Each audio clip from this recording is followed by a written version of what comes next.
Kesuksesan itu tidak dinilai dari apa yang kita dapatkan, tapi dilihat bagaimana kita memulai. Dan kita mampu bangkit dari jatuh berkali-kali.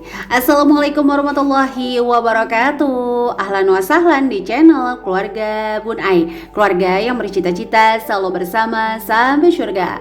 Amin amin ya rabbal alamin. Seperti yang kita tahu bahwa usia 1-5 tahun disebut sebagai masa golden age ya bun. Jangan sampai nih anak-anak kebanyakan menghabiskan waktunya dengan bermain gadget. Karena terlalu lama bermain gadget selain membahayakan kornea mata juga membahayakan konsentrasi anak-anak.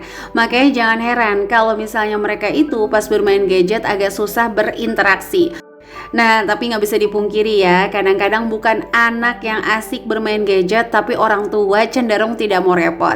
Kadang-kadang nangis dikit, ya udah gadget aja deh dibandingin nangis. Atau misalnya kita mau nyambi kerjaan rumah supaya tidak diganggu oleh anak-anak, ya udah gadget adalah solusinya.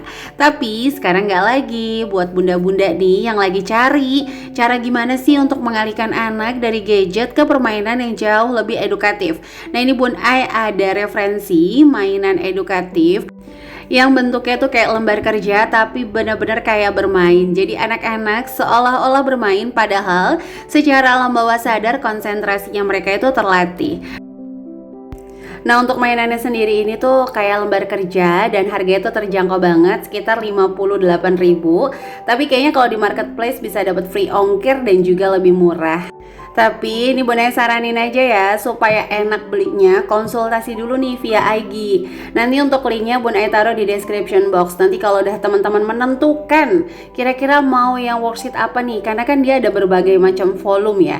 Ada volume 1, volume 2. Nah, dia juga bisa custom sesuai dengan nama dan foto yang teman-teman inginkan. Pokoknya saran dari Bun Ai, jangan terburu-buru, konsultasi aja dulu via Instagram. Nanti kalau udah fix mau beli yang mana baru meluncur ke marketplace.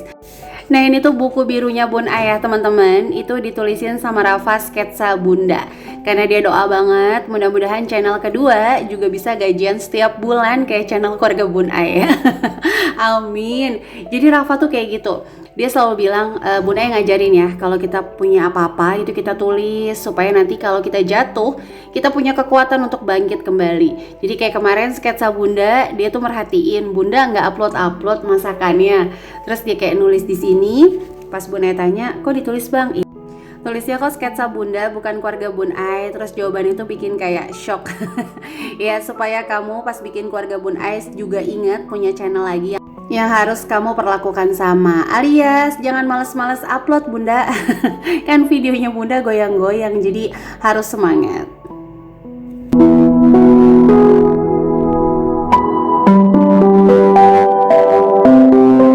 Asik banget sih Bim, suka ya sama mainannya. Semangat Bima kalau udah ngerjain dari buku edukatif ini, dia tuh kayak konsentrasi banget ya teman-teman. Alhamdulillah intensitas main gadget juga udah mulai berkurang. Oke, kita tinggalkan dulu ya mainan edukatif, kita berlangsung ke anggaran STD alias anggaran standar. Jadi hari ini Bun Ai mau ngebahas yang banyak banget ditanyain di DM Instagram adalah bagaimanakah Bun Ai kalau aku nih bikin budgeting selalu boncos. Begitu Bun Ai tanya, ternyata yang bikin boncos itu adalah metode yang memaksakan harus sama dengan yang lainnya. Sementara di awal sudah terjadi kesalahan untuk cicilannya, dimana pakar keuangan juga setuju ya kalau cicilan maksimal hanya di 30%. Tapi kadang-kadang kebutuhan atau kesalahan pengambilan keputusan memaksa kita tiba-tiba aja cicilannya ternyata melebihi income 30%-nya. Atau mungkin tadinya 30% tapi karena ada kenaikan suku bunga sehingga nggak jadi 30% lagi. Nah, itu anggarannya jangan standar dengan orang-orang yang memiliki budgeting secara sehat teman-teman. Nah, sebelum lanjut, ini Bun Ai contohin dulu ya. Jadi kalau misalnya teman-teman hari ini untuk anggarannya itu nggak banyak cicilan, bisa menggunakan presentase 50-20-30. Dimana yang 30-nya ini juga Bun Ai pecah, yaitu untuk giving 10, playing 10, dan lain-lainnya itu 10%. Nah, kalau di posisi kayak gini, sinking fund itu boleh disisihkan di awal, khusus untuk yang wajib-wajib aja, kayak pajak tahunan, dana darurat, Dana pendidikan, investasi, nah itu boleh disisihkan di awal untuk yang sifatnya sekali lagi kewajiban. Tapi kalau yang sifatnya keinginan, tetap usahakan maksimal itu menabung di tengah bulan, tapi lebih baik lagi menabungnya itu di akhir bulan. Nah kalau Bunda pribadi, jujur kalau nabung sinking fund itu nggak pernah di awal bulan, selalu di akhir bulan, apapun itu. Meskipun yang sifatnya kewajiban. Nah sebenarnya kalau kita mau jujur lagi, cicilan itu 30% nggak bisa juga kita lihat hanya dari income. Contoh misalnya income-nya 1 juta sampai 3 juta, anaknya ada 3, cicilan 900.000 aja, ini udah bahaya. Meskipun kata pakar keuangan 30% aman kalau cicilannya dari income gitu ya. Tapi kalau menurut Bun Ai, bukan income patokannya, tapi tanggungan ini patokannya. Jadi bisa aja kalau gajinya 3 juta nggak punya tanggungan, cicilannya 50% bahkan 60% ya nggak ada masalah. Sementara kalau dia tanggungannya udah banyak, ini 30%, mohon maaf banget ya teman-teman. Karena sekali lagi Bun Ai bukan seorang pakar keuangan, hanya ibu rumah tangga biasa. Menurut Bun Ai juga udah mulai bahaya. Karena ibaratnya yang 3 juta ini udah pas-pasan banget untuk pemenuhan kebutuhan. Kalau dipotong lagi sama cicilan, bisa jadi keuangannya udah langsung gak sehat. Jadi kalau Bun Ai lebih mempercayai bahwa cicilan itu bukan dari income, tapi dari tanggungan kita. Contoh lagi, income-nya 15 juta, anaknya baru 2. Kalau cicilannya 50%, 60%, misalnya kalau 15 juta, 60% itu sekitar 9 juta rupiah. Berarti sisanya itu masih ada 6 juta rupiah. Apakah aman Bun Ai? Ya aman aja kalau gaya hidupnya mereka hanya di 3 juta atau 4 juta. Jadi sekali lagi ya, bukan hanya income patokan kita mencicil, tapi tanggungannya. Mungkin kalau di bank itu dilihat benar-benar dari income, tapi balik lagi, kadang-kadang suku bunga itu juga berdasarkan tanggungan teman-teman.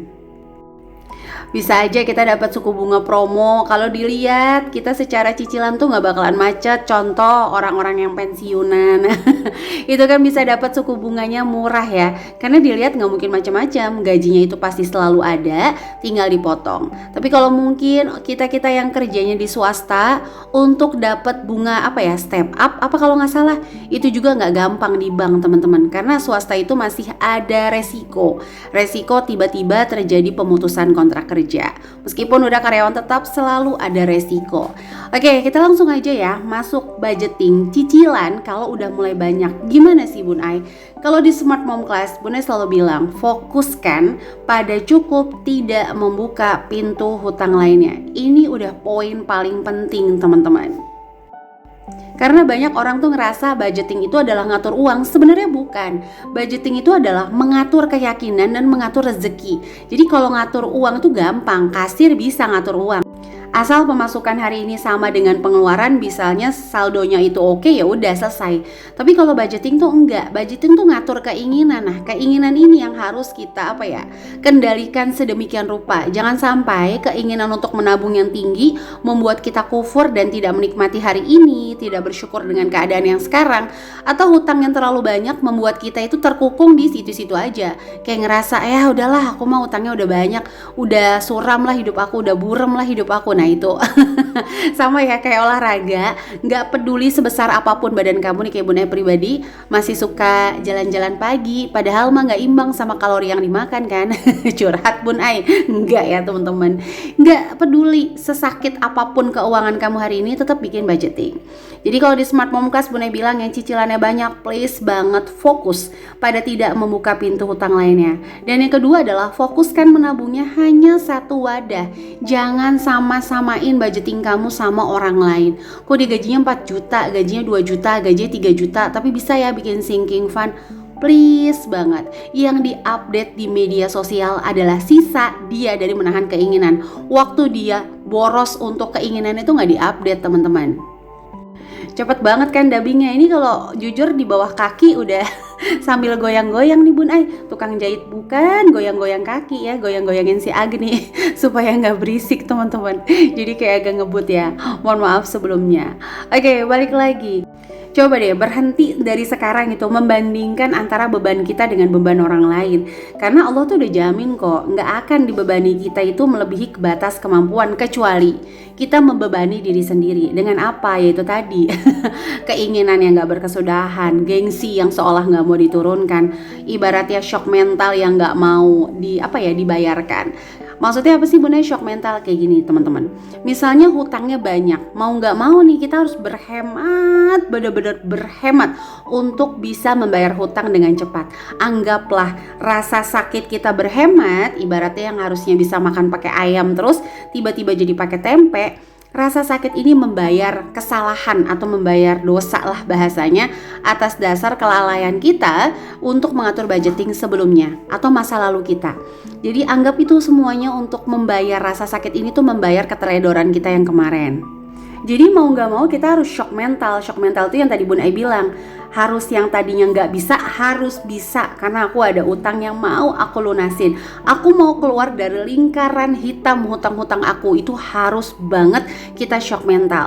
Ya itu yang saran dari Bun Ai. Dan 3 menit terakhir Bun Ai mau ingetin aja. Terus gimana nih budgetingnya Bun Ai? Intinya adalah ketika kamu gajian, kamu kurangi semua kewajiban. Ada tagihan, cicilan, iuran. Nah sisanya baru kamu presentasekan. Jangan gajian bulet-bulet, contoh gaji 5 juta, bulet-bulet kamu kali 50%, berarti kebutuhan aku bisa ya 2,5 juta. No Marimar, gak bisa kayak gitu. Jadi ketika gajian 5 juta dikurang dulu sama kewajiban. Oke, kewajiban tuh sifatnya kayak tagihan, cicilan, iuran yang udah pasti segitu gak naik-naik. Ketika udah dibayarin, dapat nih sisanya. Contoh tadi ya, 5 juta untuk kewajibannya 2 juta. Sisa 3 juta rupiah baru bisa kamu masukkan presentasenya. 3 juta dari 50% 1,5 juta. Berarti aku harus hidup dengan angka 1,500,000 rupiah. Untuk save-nya misalnya 10%. Oke, aku save di awal 150.000. Nggak usah banyak-banyak, yang terpenting ini tidak terpakai. Dibanding ekspektasinya terlalu tinggi, nabung 500.000, ujung-ujungnya di tengah-tengah terpakai, butuhnya 200 malah dihabisin semua, itu yang lebih berbahaya kalau menurut Bun Ai loh ya. Atau pakai cara yang paling populer yang disarankan di Smart Mom Class yaitu adalah dibagi 5 amplop. Caranya sisanya ini yang 3 juta tadi, sekali lagi ya, bahwa gajian 5 juta dikurangi kewajiban 2 juta, sisanya 3 juta rupiah. Sisihkan dulu 10% untuk dana tak terduga, bukan dana darurat tapi dana tak terduga, 300.000. Nah sisanya lagi 2,7 dibagi 5 amplop. Pembagiannya boleh sama rata atau dilebihkan salah satu minggunya sebagai dana cadangan kalau sewaktu-waktu gajian kamu terlambat. Jadi gitu ya teman-teman. Kalau cicilannya udah banyak, kurangi dulu gajian, dikurangi dulu cicilan, baru sisanya kita kelola. Nah, alam bawah sadar harus merespon bahwa kita hanya punya uang segini. Jadi meskipun gajinya 10 juta, sisa kewajiban kita udah bayar-bayar cuma 2 juta. Jadi anggaplah gajian kita hanya 2 juta rupiah. Nah, itu yang bisa Bun Ai sarankan di video hari ini. Sekali lagi terima kasih yang sudah menyaksikan video Bun Ai dari awal sampai akhir. Dan mohon maaf banget kalau banyak kesalahan di video Bun Ai. Karena memang apapun yang Bun Ai sajikan di video keluarga Bun Ai, pendekatannya itu lebih ke arah keadaan realita yang terjadi lah. Semoga teman-teman yang selalu setia nonton dan menerima kekurangan video Bun Ai dibalas kebaikan oleh Allah Subhanahu wa taala ya. Jadi sampai jumpa lagi di video keluarga Bun Ai lainnya. Wassalamualaikum warahmatullahi wabarakatuh.